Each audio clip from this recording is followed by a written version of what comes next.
जम्मू कश्मीर की जेलों को सुरक्षित बनाने के लिए हाई पावर फेंसिंग सिस्टम को इंस्टॉल किया गया ताकि इस हाई पावर फेंसिंग सिस्टम को इंस्टॉल करने के बाद जेलें ज़्यादा सुरक्षित हो, वहाँ पर रखे गए जो कैदी हैं वो भागने की कोशिश भी ना करें, अगर भागें तो तुरंत जो है वो पकड़े जाएं। इस तरीके का ये फेंसिंग सिस्टम वहाँ पर इंस्टॉल किया गया है जम्मू कश्मीर की 10 जेलों में। ज़्यादा से ज़्यादा इसको सुरक्षित बनाने का ये मेन मकसद था, लेकिन इस पावर फेंसिंग सिस्टम में भी को इंस्टॉल करवाने और उसके बाद के कई मामलों को लेकर इसमें भी घपले हुए, कई तरह की फंड्स को लेकर, पैसों को लेकर इरेगुलरिटीज़ हुई हैं। अब इरेगुलरिटीज़ के बाद जो है जब ये मामला गवर्नमेंट के पास पहुंचा तो उन्होंने इसको लेकर एक हाई लेवल कमेटी जो है उसको गठित कर दी है ताकि इस पर पूरी प्रोब हो, पूरी इसकी छानबीन हो और इसमें जो ऑफिसर और ऑफिशियल इन्वॉल्व पाए जाएं उनके खिलाफ कार्रवाई की जाए। पूरा मामला क्या है इसके बारे में हम आपको बताते हैं। जम्मू कश्मीर की 10 जेलें हैं, उन 10 जेल में हाई पावर फेंसिंग सिस्टम को इंस्टॉल करने के लिए एक कंपनी को कहा गया और इस कंपनी ने वहां पर ये सारा सिस्टम फिट भी किया, लगाया। और ये भी कहा गया कि इस कंपनी ने जब ये हाई पावर फेंसिंग सिस्टम वहाँ पर इंस्टॉल किए तो इस उनके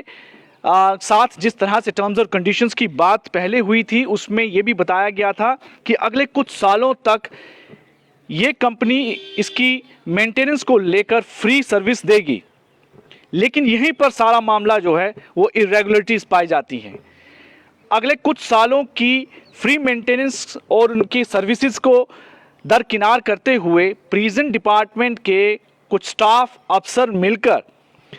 उनके साथ एएमसी कर लेते हैं, यानी कि एनुअल मेंटेनेंस कॉन्ट्रैक्ट कर लेते हैं। यानी कि वो जो कुछ सालों की फ्री सर्विस मिलनी थी वो उनके साथ फ्री सर्विसेज उन्होंने अवेल नहीं की, उसकी बजाय वो एएमसी कर लेते हैं और एएमसी के लिए उनको काफ़ी ज़्यादा बड़ी अमाउंट देनी पड़ती है एएमसी के लिए। और एलिगेशन ये है कि इस एएमसी में के साथ जो कॉन्ट्रैक्ट किया गया उसमें कमीशंस खाई गई। दो इसमें मामले निकले, एक तो जो फ्री सर्विसेज उनकी कुछ सालों तक उन्होंने देनी थी वो नहीं ली और उसके बाद एएमसी कॉन्ट्रैक्ट उनके साथ कर लिया, यानी कि एनुअल मेंटेनेंस कॉन्ट्रैक्ट कर लिया और बहुत बड़ा अमाउंट जो है एक एनुअल मेंटेनेंस एएमसी के तौर पर जो दिया गया कंपनी को उसमें से कमीशंस खाई गई। इसी की जांच को लेकर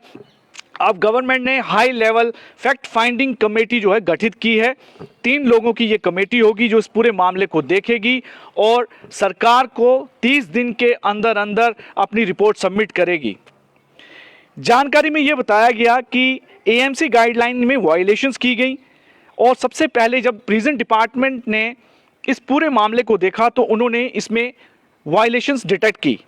और डिटेक्ट करने के बाद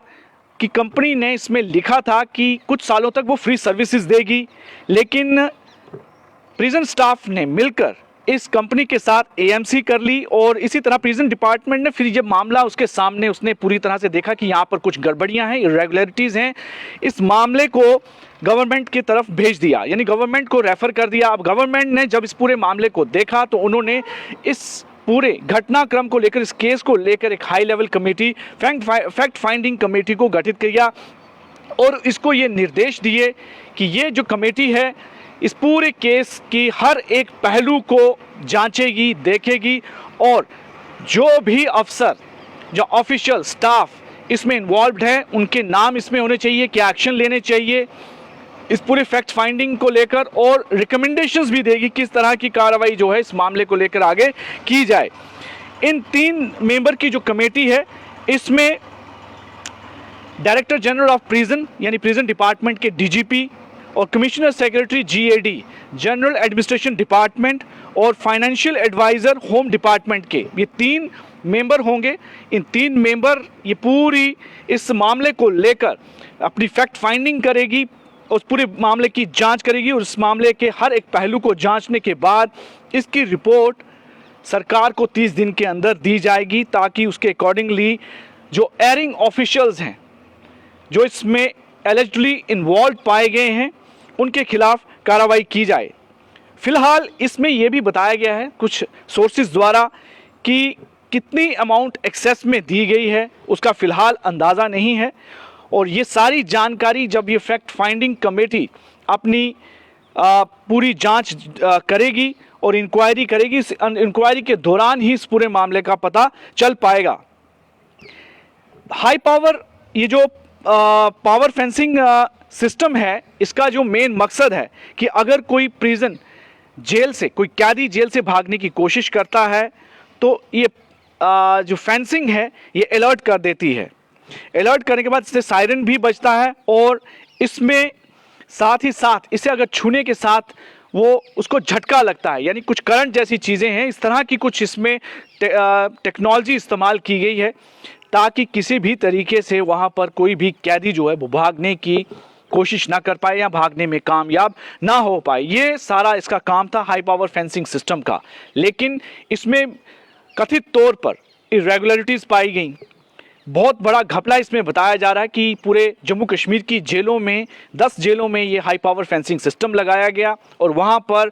उनके कंपनी के साथ जो एएमसी हुई उसमें बड़े लेवल की कमीशन की ये सारा मामला है। और इसको लेकर एक हाई पावर अब कमेटी गठित की गई है जो इसकी जांच करेगी और 30 दिन के अंदर अपनी रिपोर्ट देगी।